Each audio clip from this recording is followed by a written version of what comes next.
मेरा सहृदय जनहरुमा नमस्कार। आज विक्रम सम्वत 2083 साल वैशाख 15 गते 28 अप्रिल 2026। अहिले म अस्ट्रेलियाको सिडनी अन्तर्गतको क्याम्सी सिटी नजिकै रहेको क्रोडेन पार्कबाट बोलिरहेको छु र मलाई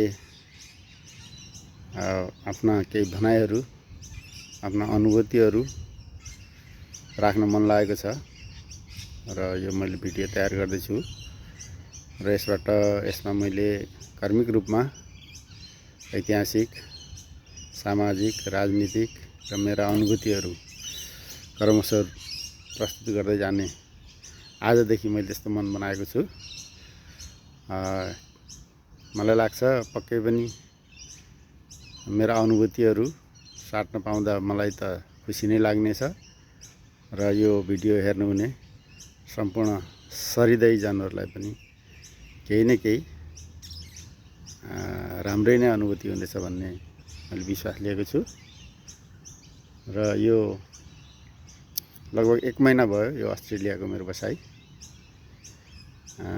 एउटा अलि फरक किसिमको अनुभूति पनि भइरहेको छ। यहाँको विकास, यहाँको हरियाली, यहाँका सम्पूर्ण चिजहरू हेर्दाखेरि विकसित मुलुकमा कसरी योजनाबद्ध ढङ्गले काम गरिन्छ भन्ने कुराहरू पनि देख्न पाइयो, अनुभूति लिन पाइयो र यस विषयमा मैले फेरि पनि यहाँहरूलाई कार्मिक रूपमा मेरो यहाँ बसाइरहन्जेल र पछि पनि आफ्ना भावनाहरू साट्नै छु। भिडियो लाइक, कमेन्ट, सब्सक्राइब गरिदिनुस् म भन्दिनँ, इच्छा लागे गरिदिनुस् र आजलाई अब लामो भिडियो नबनाइकन यतिमै बिदा हुन्छु। बिहानको समय छ, चिसो हावा चलिरहेको छ। म शान्त यो पार्कमा बसेर यो भिडियो बनाउँदैछु। क्रोडेन पार्क भन्ने नजिकै कुक्स रिभर छ। क्याप्टेन कुकले पत्ता लगाएको रहेछ र अस्ट्रेलिया भन्ने मुलुक।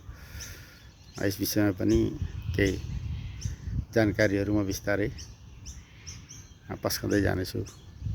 धन्यवाद, नमस्कार।